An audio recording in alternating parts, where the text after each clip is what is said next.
Hello दोस्तों, मैं प्रेरणादायक कहानी लेकर के आई हूँ। जी हाँ, मैं पिछले 1.5-2 साल से सीख भरी कहानियाँ, प्रेरणा देने वाली कहानियाँ जो हमारे जीवन के लिए, हमारे शारीरिक और मानसिक स्वास्थ्य के लिए बहुत ज़रूरी होती। तभी तो नानी और दादियाँ अपने बच्चे पोते नाती को क्वालिटी टाइम स्पेंड करके उन्हें कहानी छोटी मोटी सिखाती थी और बच्चे भी ऐसी कल्पना लोक में उड़ जाते थे, रह जाते थे कि वो अपने उस पात्र को अपने में आत्मसात करके अच्छा काम करते थे। तो आज भी मैं ऐसी ही एक कहानी सुनाऊंगी जो कि ईमानदारी सच्चरिता के ऊपर है और उसका शीर्षक है संतान के लिए विरासत। ठीक है, तो एक बार की बात है, मैं बताती हूँ कि टॉम स्मिथ थे और उनकी एज हो गई थी, काफ़ी काम धाम उन्होंने कर लिया था। तो उन्होंने अपने बच्चों को अपने पास बुलाया, 2 बच्चे थे, एक बेटा एक बेटी। बच्चों को बुलाया कि अब तुम मेरी कंपनी को संभालो और जो कि है, लेकिन मैं ये चाहता हूँ कि तुम मेरे पद चिन्हों पे चलो, मैंने जो अपने नाम कमाया है उस पर चलो। तो बेटी बेटा दोनों बोले कि नहीं पिताजी, हम आपका साथ नहीं दे सकते। तो उन्होंने पूछा क्यों, क्या बात है बेटा? तो बेटा बेटी दोनों बोले, बेटी बोली कि आपका बैंक बैलेंस भी नहीं के बराबर है, शून्य है, आपके पास मकान भी किराए का है, कुछ मोटर गाड़ी नहीं, लग्जरी के लिए कुछ भी नहीं है, तो मैं आपके बात नहीं मानती हूँ और मैं एक मल्टीनेशनल कंपनी में ही काम करूँगी और आपके अनुसरण नहीं कर सकती हूँ क्योंकि आपने धन नहीं कमाया।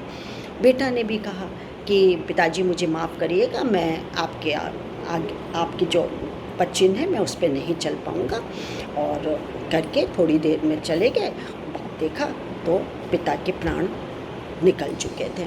फिर इस तरह कई दिन बीते। थोड़े दिन बाद उनकी बेटी सारा नाम था, वो एक मल्टीनेशनल कंपनी में गई। उसने बताया कि मैं टॉम स्मिथ की बेटी हूँ और मुझे नौकरी की तलाश है।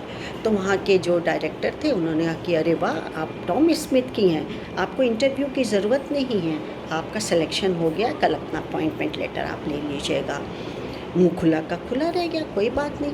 ऐसे 1 2 3 साल बीत गए। अब कंपनी में सीनियरिटी के हिसाब से चयन करना था।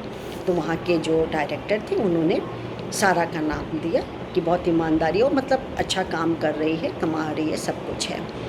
तो उनका जो वो था कॉर्पोरेट वर्ल्ड का जो सीईओ था, वो इंटरव्यू के लिए आए। तो उसको देख करके उन्होंने पूछा कि आप क्या काम करती हैं, क्या आप मतलब कैसी हैं, क्या है, कितना आपको चाहिए। तो वो एकदम से रोने लगी। तो उसने कहा कि भाई क्यों आप क्यों रो रही हैं, ऐसे पूछा उन्होंने। तो उसने सारा ने जवाब दिया कि मुझे पिताजी के मतलब टॉम स्मिथ की मृत्यु के बाद पता चला कि प्रामाणिकता, अनुशासन और सत्यनिष्ठा क्या होती है, ईमानदारी क्या होती है। भले वो निर्धन थे, लेकिन प्रामाणिकता, अनुशासन, कर्तव्य निष्ठा, समर्पण के वो धनी थे, बहुत धनी थे। तो फिर भी पूछा उन्होंने, उनके जैसा ईमानदार प्रामाणिक इंसान मैंने नहीं देखा और मुझे ये लगता है कि उस समय मैंने उनकी बात नहीं मानी, काश मैं उनकी बात मान जाती।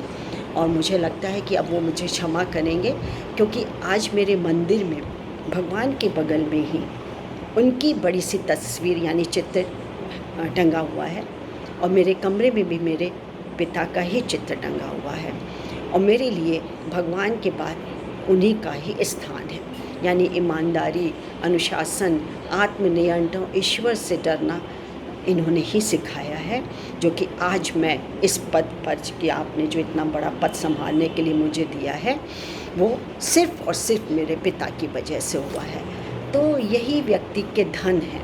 अच्छी विरासत छोड़ के जाइए और जो माता पिता ईमानदारी, समर्पण, धैर्य और प्रामाणिकता जो भी सिखा के जा रहे हैं, क्षमा और ईमानदारी, समर्पण, प्रामाणिकता, अनुशासन, डिसिप्लिन, ये सिखा के जा रहे हैं, उनको आत्मसात करिए और उसको थामे रहिए, छोड़िए मत, कभी भी उसका दामन मत छोड़िए।